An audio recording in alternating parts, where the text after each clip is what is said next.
Good morning बच्चों। आज का हमारा रिवीजन टाइम क्लास 4 का है। क्लास 4 में लेसन 18। अब तक हमने लेसन 1, 2, 3, 4, 5, 6 लेसन का रिवीजन आपको करा दिया है। आज हम आपको लेसन 18 पत्र लेखन करा रहे हैं। ये भी आपका क्वार्टरली एग्जाम का ही सिलेबस में आएगा। क्वार्टरली एग्जाम में आपको 2 पत्र आ रहे हैं। पहला पत्र हमारा यह है बीमार होने पर प्रधानाचार्य को अवकाश के लिए पत्र, और दूसरा है पुस्तकालय में पुस्तकें मंगवाने के लिए प्रधानाचार्य को पत्र। ये हमारा इस बार 2 पत्र है। आपको पहले भी इसको हम क्लास टाइम में जो हमारा ऑनलाइन क्लास चला है उसमें हम इन दोनों पत्रों को हम आपको कंप्लीट करा दिए हैं। अभी हमारा रिवीजन टाइम है, तो एक बार हम फिर से इसको आपको कराने की कोशिश कर रहे हैं। जिन बच्चों की कॉपियाँ नहीं कंप्लीट हुई हैं वो जल्दी से जल्दी कंप्लीट करें, क्योंकि हम रिवीजन टाइम में भी आपको पीडीएफ में बना करके लेसन बाय लेसन आपको दे रहे हैं, और क्लास का रिवीजन टाइम में भी आपको लेसन को समझाने के लिए, पाठ को समझाने के लिए कोशिश किए जा रहे हैं, ताकि आपको कोई भी टॉपिक ऐसा ना हो जो आपकी समझ में नहीं आया हो। हम चाहते हैं कि अगर आपको कहीं भी कुछ भी डाउट है तो आपके पास मेरा फ़ोन नंबर है ही, उस फ़ोन नंबर पे आप मुझसे संपर्क कर सकते हैं।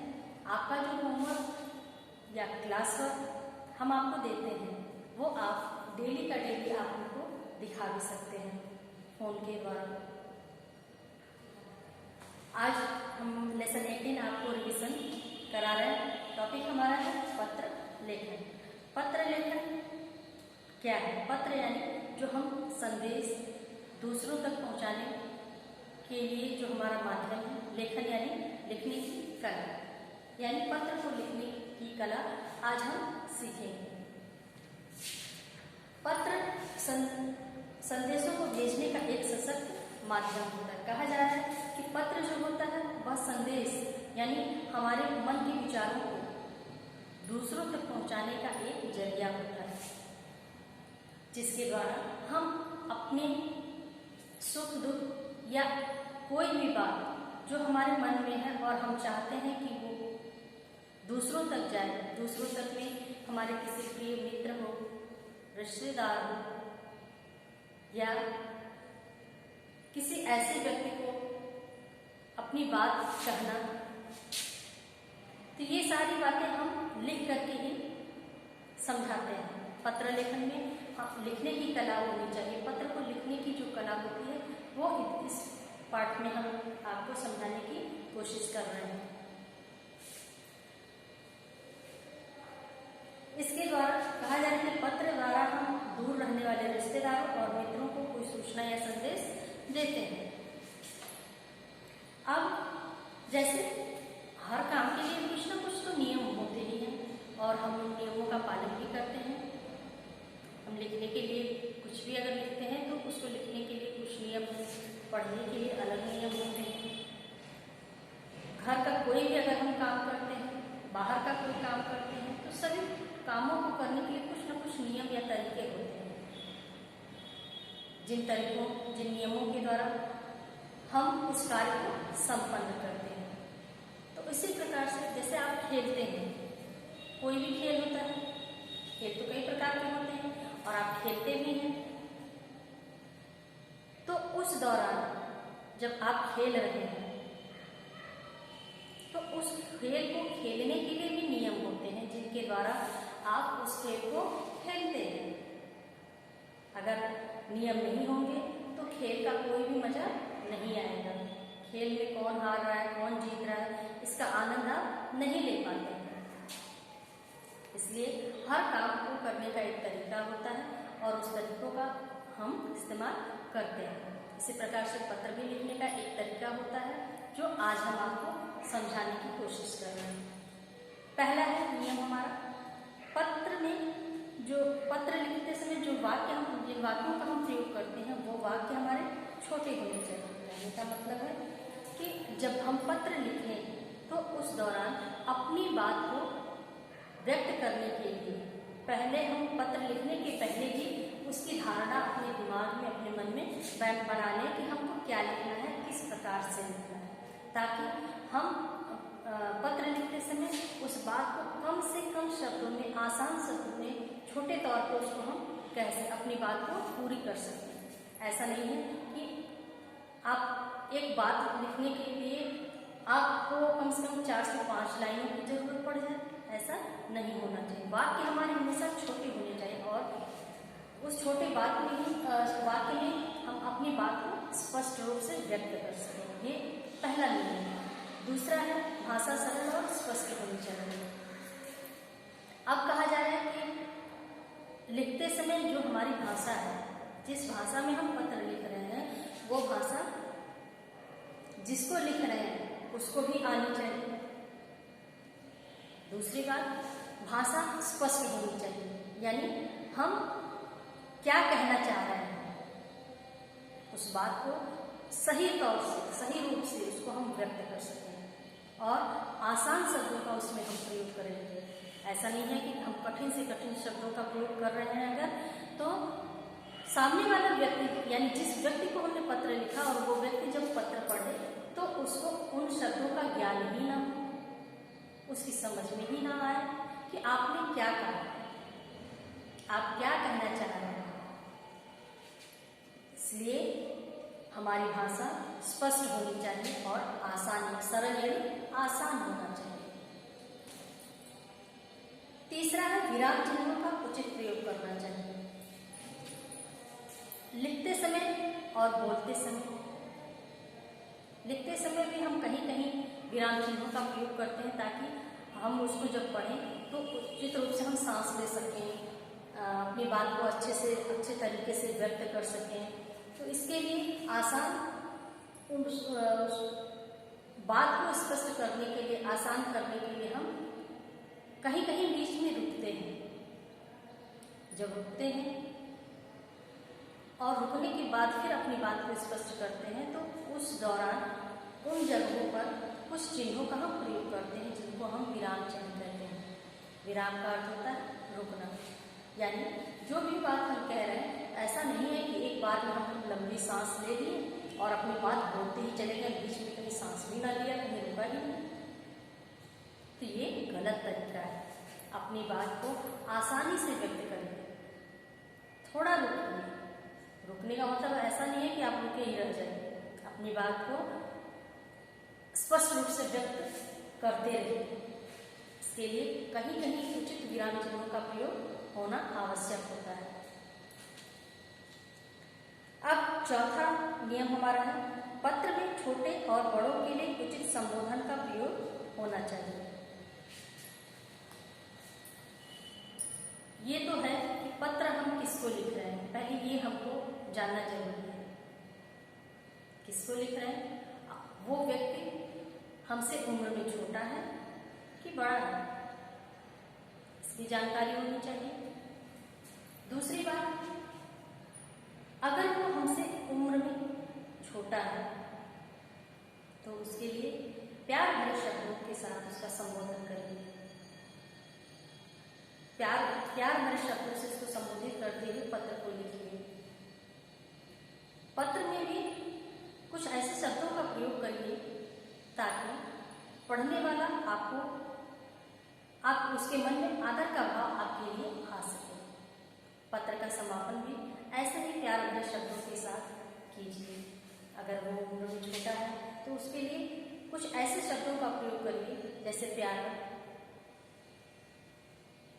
भाई, प्यारी बहन। तो ऐसे जो शब्द होते हैं, प्रिय भाई, तो इन शब्दों का प्रयोग करने से जो पढ़ने वाला व्यक्ति होगा उसको ये एहसास होगा कि जिसने पत्र लिखा वो उसके अंदर कितना प्यार है मेरे लिए, कितना सम्मान है, आदर है। इसी प्रकार से अगर पत्र आप अपने से किसी बड़े को लिख रहे हैं, आपसे उम्र में वो व्यक्ति बड़ा है, तो उसके लिए आप आदर सूचक शब्दों का प्रयोग करेंगे। आदर सूचक शब्दों का हम प्रयोग करेंगे तो पत्र को पढ़ने वाला जो व्यक्ति होगा उसको इस बात का एहसास होगा कि लिखने वाले व्यक्ति में भी संस्कार है, उसने अपने संस्कारों का उचित रूप से प्रयोग किया है। संस्कार ही हमें ये समझाते हैं, सिखाते हैं कि हम अपने से बड़े या छोटे के साथ कैसा व्यवहार करते हैं, उनके साथ हम किन शब्दों का प्रयोग करते हैं। ये सारी बातें होती हैं जो पत्र लिखते समय हमको विशेष रूप से ध्यान रखनी चाहिए। ये 4 नियम थे जो मैंने आपको समझाया है। अब इसके बाद हम आगे बढ़ते हैं पत्र के प्रकार। तो हमारा पत्र 2 प्रकार के होते हैं। पहला है औपचारिक पत्र और दूसरा है अनौपचारिक पत्र। औपचारिक पत्र जो होता है वो हम किसी अधिकारी को, संपादक को, प्रधानाचार्य को, स्कूल कॉलेज में इस प्रकार के पत्र लिखे जाते हैं। इन पत्रों में हम किसी कार्य को कराने की बात करते हैं।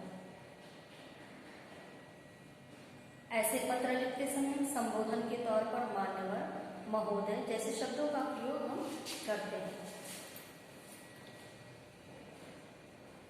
इसके बाद हमारा दूसरा नंबर आता है अनौपचारिक पत्र का। अनौपचारिक पत्र जो होता है वो हम अपने से किसी प्रिय व्यक्ति को लिखते हैं, किसी दोस्त को लिखते हैं, किसी रिश्तेदार को लिखते हैं। ऐसे पत्रों में हम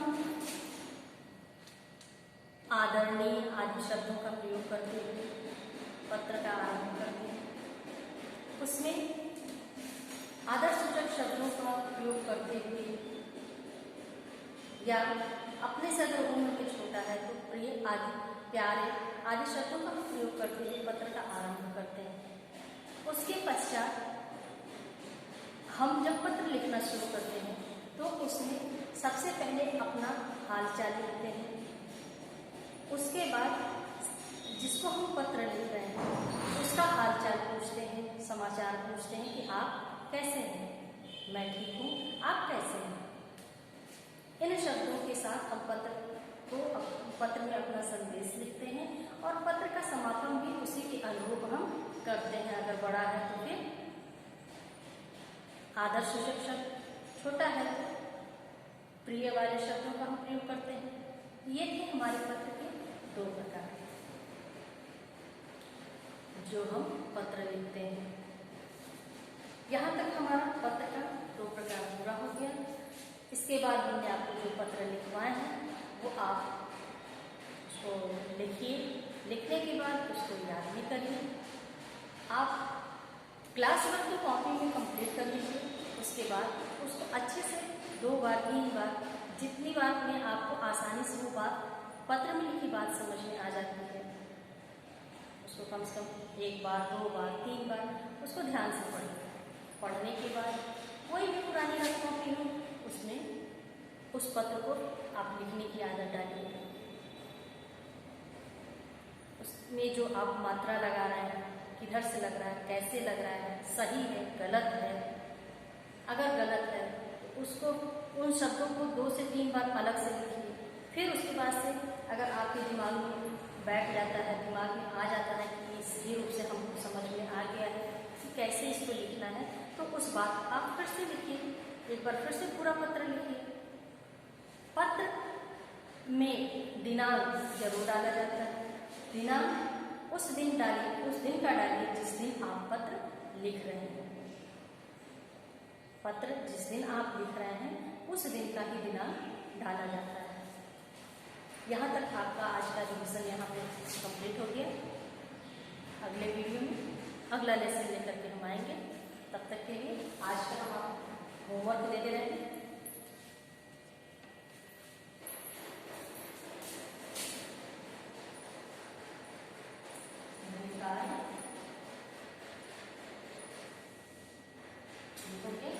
आप इसको अपनी डायरी में लिखने की कोशिश करिए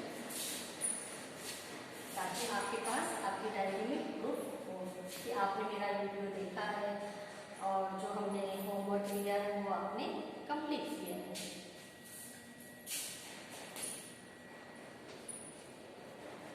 पत्र को लिखकर याद कीजिए, लिखकर